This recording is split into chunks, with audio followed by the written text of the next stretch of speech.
get this job someday. Over. You know, the view from space station is almost indescribable because you're going over the planet and at a speed of 17,500 miles an hour around the planet every 90 minutes, so it's constantly changing. Over. You know, our speed is relative to the Earth, and we're traveling at 17,500 miles an hour, or about 5 miles a second. Over.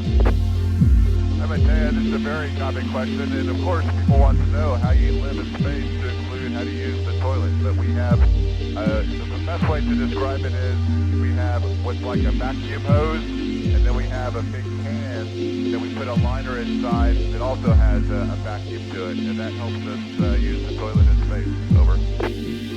Maxime, I think I was very excited. You know, it's a combination of emotions, right? Because we're trained to do our job, so we're very focused on trying to do the right thing and get our job done. Work over years to get to that point. It's a sense of satisfaction as well. Over. Hi, Bruno. Actually, we don't even shower in space. We take essentially a sponge bath, which means that we wipe it on our skin and then we dry that off. Over. Luca, it's a very involved process. There's the European Space Agency and NASA, which is the U.S. Space Agency, along with the Japanese, the Canadians, and the Russians. And in each case, they select people that are both operationally and technically competent and do a very competitive process. Over.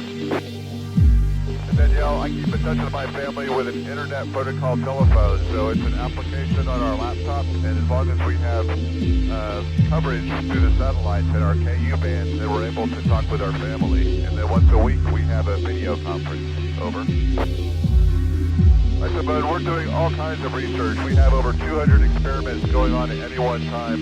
Some of these experiments are designed to help us understand the effects of zero gravity on the human body, and some are basic research to help us understand basic scientific principles. And then even further, we're trying to understand the kind of hardware that we need to go further into space. Over. Alessio, the kind of training that we did involved multiple countries and multiple pieces of hardware and operational scenarios. So as the left seat flyer in the Soyuz, I was trained to be the co-pilot in the Soyuz, which meant I spent about half of my time in Russia, and the other time at the other agencies, but primarily in the United States, learning how to operate the systems on the ISS, and also to react to emergency situations. Over.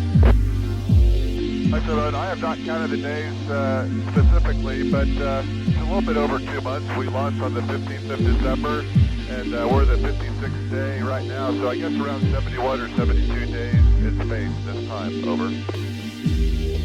We know the activities I prefer on the space station in terms of work are the ones where there's a project that is very involved and takes a lot of operations and coordination with people on the ground. So I've worked with a combustion experiment and ultrasound experiments, and so I enjoy those kinds of activities. Over. It was my pleasure to talk with all of you today. What smart questions, and I hope you all have a great day. Goodbye for the International Space Station.